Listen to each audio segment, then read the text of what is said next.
बुखारी शरीफ की हदीस है, अल्लाह के नबी सरकारे दो आलम सल्लल्लाहु अलैहि वसल्लम का इरशाद है, अफ़शुस सलाम, ए लोगो सलाम को खूब फैलाओ।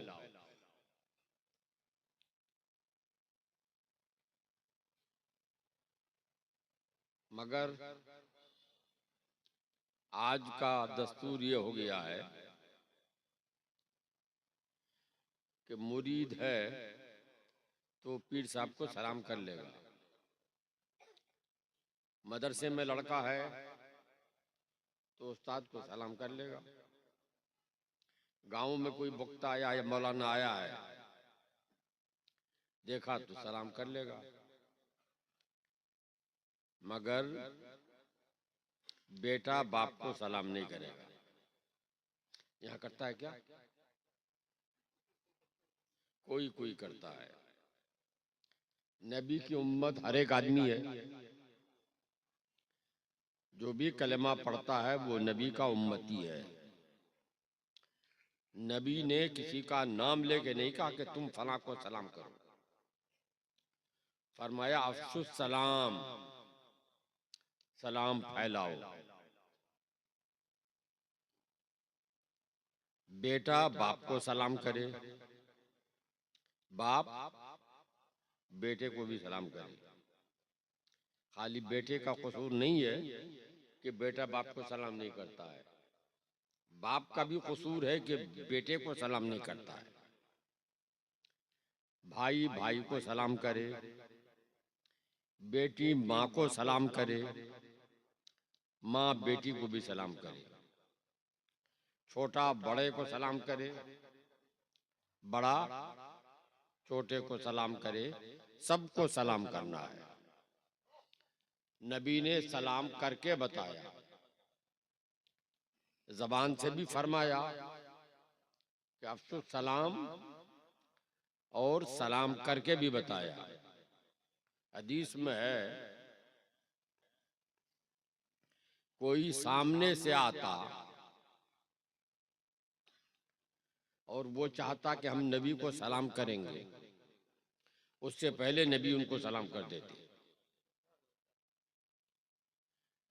तो नबी ने सलाम करने का हुक्म भी दिया और सलाम करके भी बताया।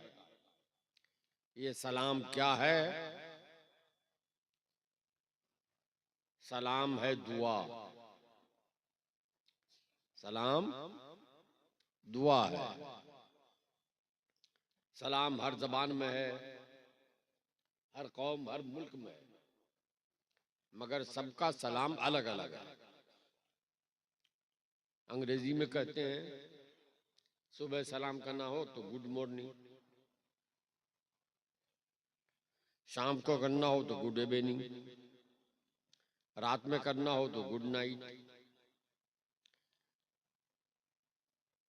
मसलन हर जबान का यही है। गुड मॉर्निंग का माना सुबह अच्छी हो, गुड नाइट का माना रात अच्छी हो। किसको दुआ दिया? सुबह को और रात को दुआ दिया। लेकिन इस्लाम का सलाम अस्सलामु अलैकुम, इसका माना है अल्लाह आपका भला करे, अल्लाह तुम्हारा भला करे।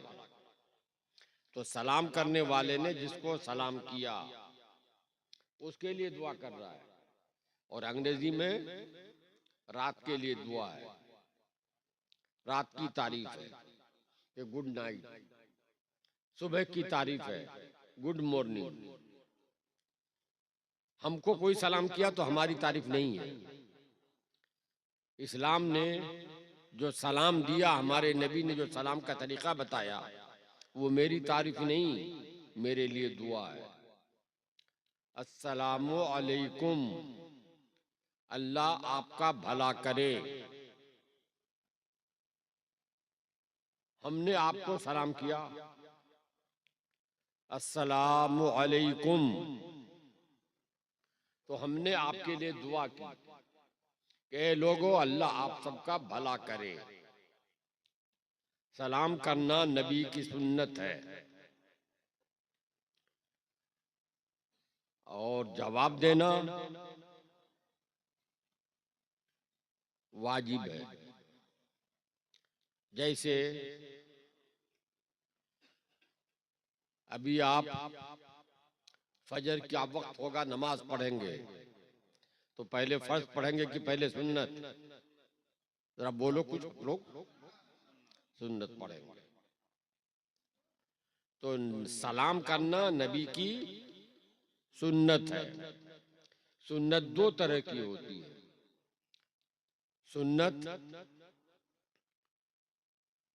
एक होती है गैर मुक्कदा, एक होती है मुक्कदा। गैर मुक्कदा का मतलब कि कर लो तो सवाब पाओगे।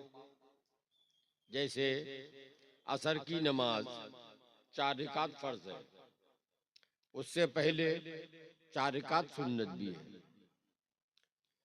अगर आप पढ़ लो तो सवाब है, नहीं पढ़ोगे तो गुनाह नहीं है। सलाम भी सुन्नते गैर मुक्कदा है कि सलाम करो तो सवाब तो है, लेकिन अगर किसी ने नहीं किया तो गुनहगार नहीं होगा। मगर जवाब देना वाजिब है। जैसे अभी वित्र की नमाज पढ़िए लोगों ने ईशा के बाद, वित्र की नमाज पढ़ो तो सवाब है और न पढ़ो तो गुनाह है। ईद की नमाज, ईद की नमाज वाजिब है, पढ़ो तो सवाब है, न पढ़ो तो गुनाह है। कुर्बानी की नमाज वो भी वाजिब है, पढ़ो अगर तो सवाब है, न पढ़ो तो गुनाह है। जो सलाम करता है वो सवाब पाता है, जो जवाब देता है वो वो सवाब पाता है। लेकिन सलाम किसी ने किया, जिसको सलाम किया अगर वो जवाब न दे तो वो गुनहगार होगा। सलाम के बारे में अल्लाह के नबी सरवरे कायनात जनाबे मोहम्मद रसूलुल्लाह सल्लल्लाहु अलैहि वसल्लम ने फरमाया, सलाम करो कि सलाम दिलों में मोहब्बत पैदा करता है। सलाम करो, सलाम टूटे हुए दिल को जोड़ देता है। सलाम नहीं करोगे तो दिलों में नफरत पैदा होगी। सलाम नहीं करोगे तो जुड़ा हुआ दिल टूट जाएगा। आज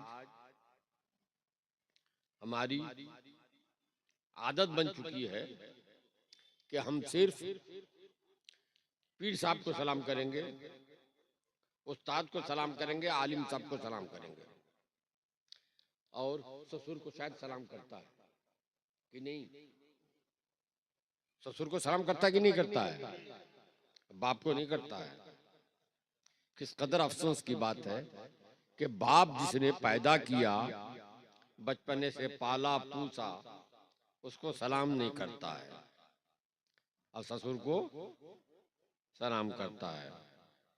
इधर रिवाज जो क्या है, जाता है तो सास को भी सलाम करता है कि नहीं करता है? सास समझते हो ना? हैं? हाँ, सास को सलाम करता है कि नहीं करता है? इधर सास को भी सलाम करते हो, लेकिन माँ को सलाम करने की तौफीक नहीं हुई। जबकि अल्लाह के नबी ने फरमाया सास के बारे में नहीं, माँ के बारे में, ए लोगो जन्नत कहाँ तलाश करने जा रहे हो?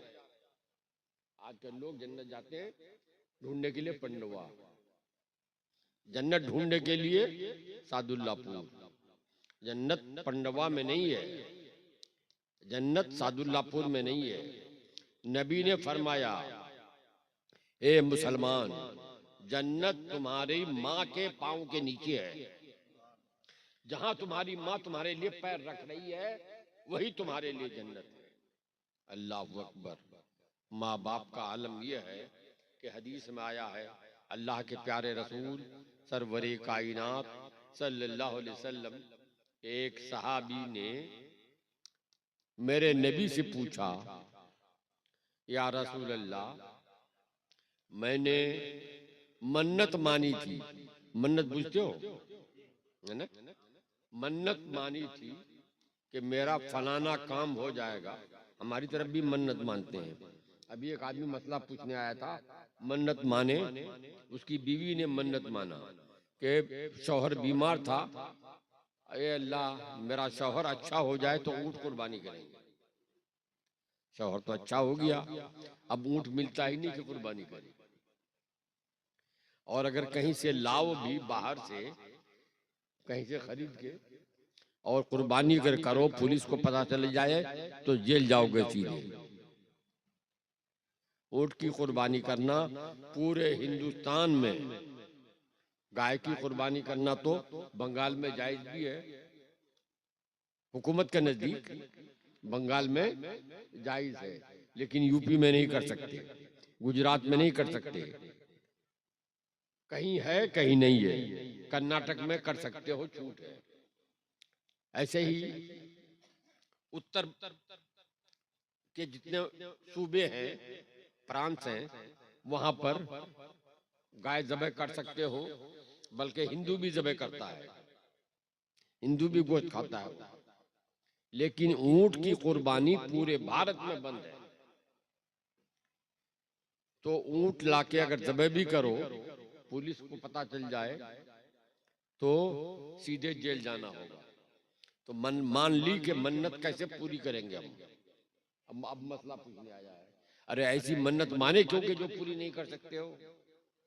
कितना आदमी मान लेता है मन्नत, ऊंट की कुर्बानी करेंगे या गाय की कुर्बानी करेंगे, और घर में मुर्गी कुर्बानी करने की भी ताकत नहीं है, सलाहियत नहीं है, पैसा ही नहीं है, गरीब आदमी, और मान लिया है कि हम गाय कुर्बानी करेंगे।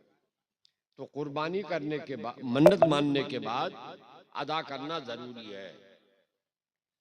अब वो सहाबी आए, या रसूल अल्लाह, हमने मन्नत मानी थी कि मेरा फला काम हो जाए तो जन्नत की चौखट चूमेंगे।